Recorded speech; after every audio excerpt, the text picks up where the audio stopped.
In a Western society, people have this view that Muslims are X, Y, and Z, but they don't know the truth. How did your family react? How did my family react to me reverting to Islam, being a Vietnamese Muslim? I didn't tell her for 3 months. And I left my robe on my bed. I come back in, she looks at it, what's this? And I'm like, okay, Mom, I need to tell you something.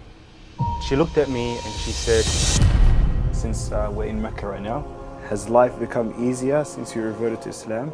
on my first time going to the mosque, I wanted to study every single religion that are out there because there's so much, which one's the one?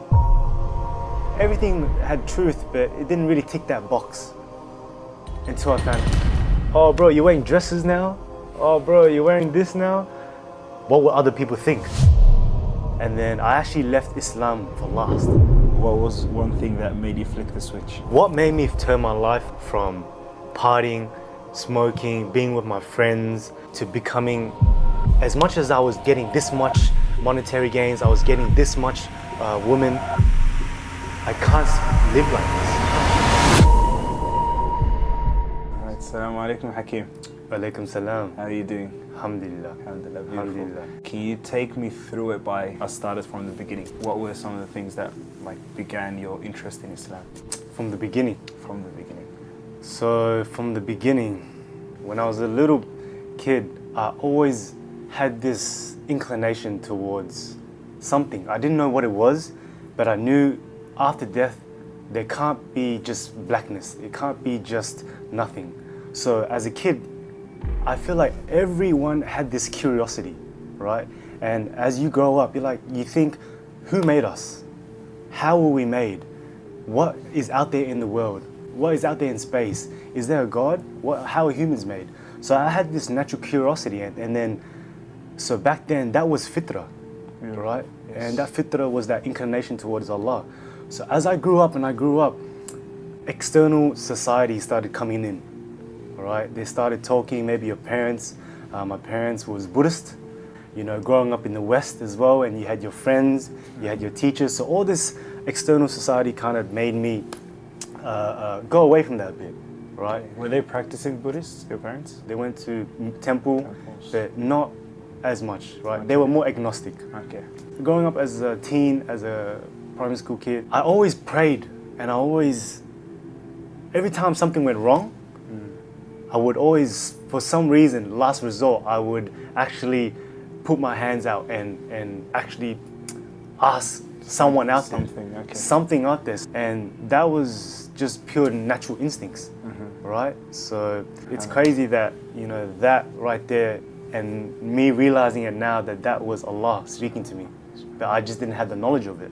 So when did you first make contact with the idea of Islam? Yeah, that's a very good question. When I finished high school, I wanted to be the best version of myself. And how do you do that? By increasing your knowledge. I knew that religion had a lot of knowledge. So I wanted to study every single religion that are out there because there's so much, which one's the one, right? I studied Christianity, I studied my roots, Buddhism, I studied Judaism, and then I actually left Islam for last because I was like, Yeah, most people do. the propaganda around it and the stigma and the perspective around it has this type of perspective towards it. And I learned about Christianity, did all my research. Everything had truth, but it didn't really tick that box until I found Islam. Islam, for me, had evidence, had receipts. Everything just felt right. When I asked a question, they had a response. When I asked something that was offensive, they were calm and they were like, yes, I'll show you. So it was more of a open hands. They allowed me to feel invited rather than come, or you're gonna go to the hellfire. Come, or you're gonna go to hell, as Christians would tell me. Yeah. Or Buddhism would tell me, you have to detach yourself from the whole world and not eat meat, and you know what I mean? Islam was practical and it was logical for me. So I did a ton of study. I watched YouTube, I read books about it. My friend actually gave me the Quran. For me, I'm a person where when I put my foot in something, I put 2 feet in. So I wanted to, when I found out that there's something here and I don't know what it is, but I can just feel it. So I'm a barber, and I would meet people from all walks of life, including Muslims. Every time I would meet Muslims, we would talk about God, because I'm a very deep thinker and I'm a very open person. So when people tell me their beliefs, I like to listen with an open slate. And when this Muslim brother told me about Islam, I was very, very intrigued. The next time he came, he gave me a Quran. MashaAllah. And I was like, wow. MashaAllah. So for the next 2 to 3 months, I read it. And the second chapter of the Quran, Surah Baqarah, I read this one verse and it said, those who disbelieve, we have covered their heart, sealed their eyes, and put a veil on themselves. And that made me realize that society has put a veil and a seal around your eyes to see the truth. And at that moment, I saw the truth. From then on, I talked to the brother, scheduled a time with Sheikh Badon, went into the mosque for my first time ever. He said to me, look around the mosque. There's angels looking at us right now. And that's what it was that gave me that intrinsic feeling that I couldn't describe to you right now as I speak, because it's an internal thing that you can't elaborate. I didn't even say anything because I was speechless. Talked to Sheikh for 20 minutes, I look at the clock, it's actually been 2 hours that we spoke. Can you believe that? And by the end of it, he said, do you believe that there's one God? I said, yes. Do you believe that that one God sent messengers?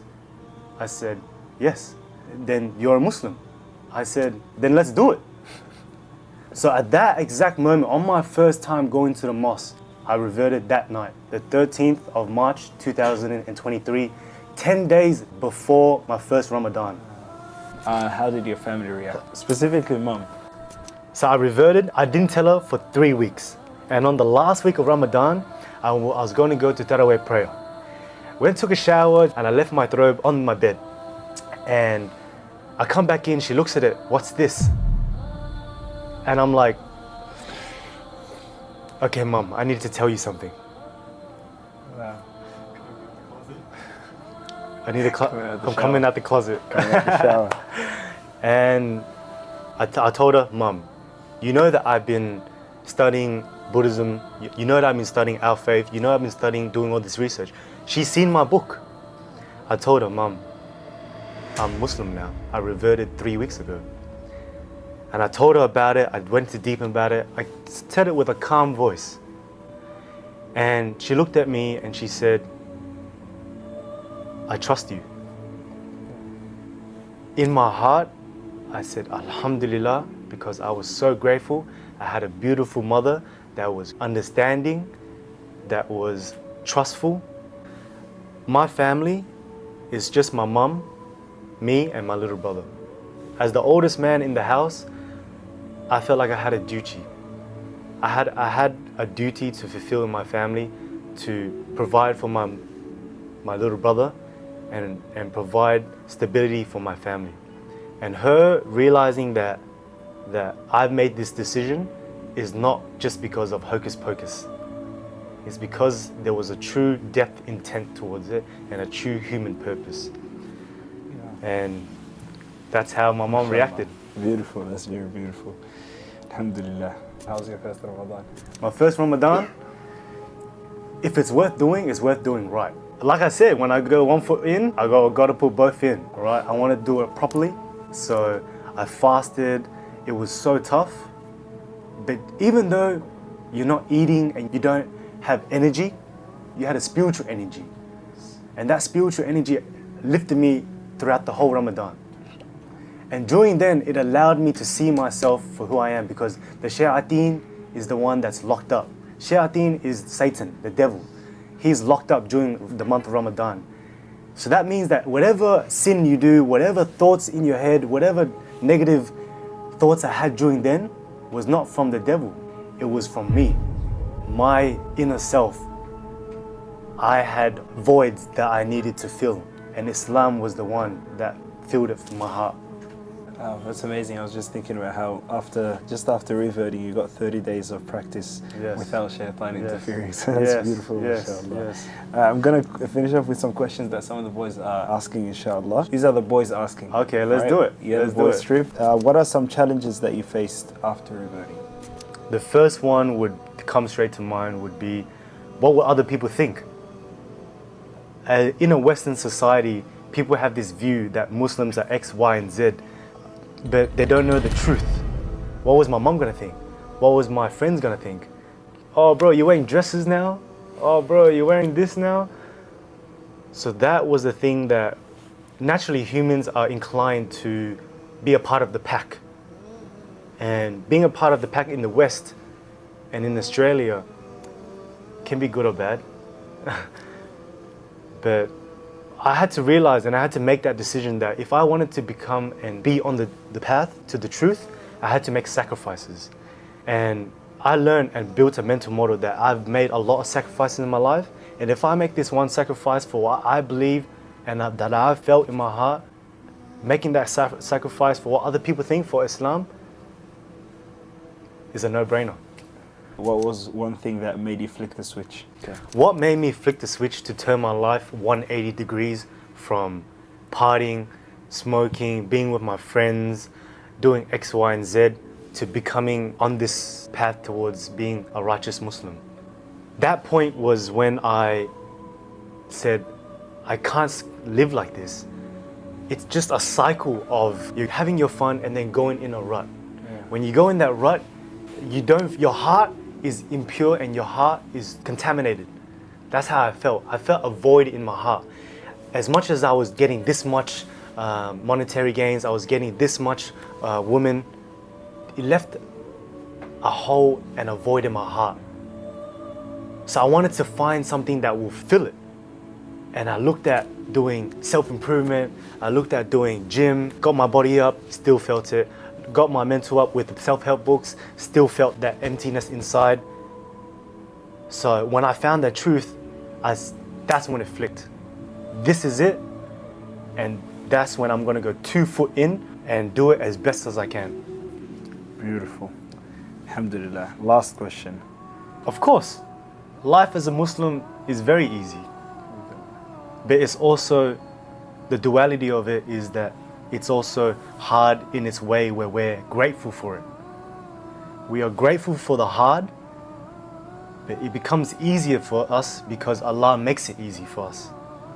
And the benefits is whatever situation you're in, whatever circumstance, negative, positive, it is meant and written for you. It is a script that your life has been already written, and you are playing out that script. So that can either be reassuring for you, or you can either be scared of that. One, if I die like this, I'm going to hell. After I became Muslim, my family relationship got better. My relationship with my mum has never been better. My relationship towards my brother, my business grew. Within a short period of time, in 6 months, to 1 million followers in the matter of 6 months.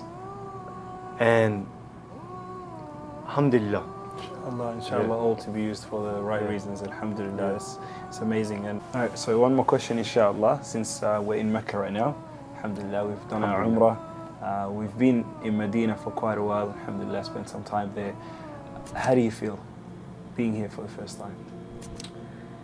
Arriving from Melbourne to Saudi Arabia and in Mecca, instantly when I came into the masjid, I felt it. You can't not feel it.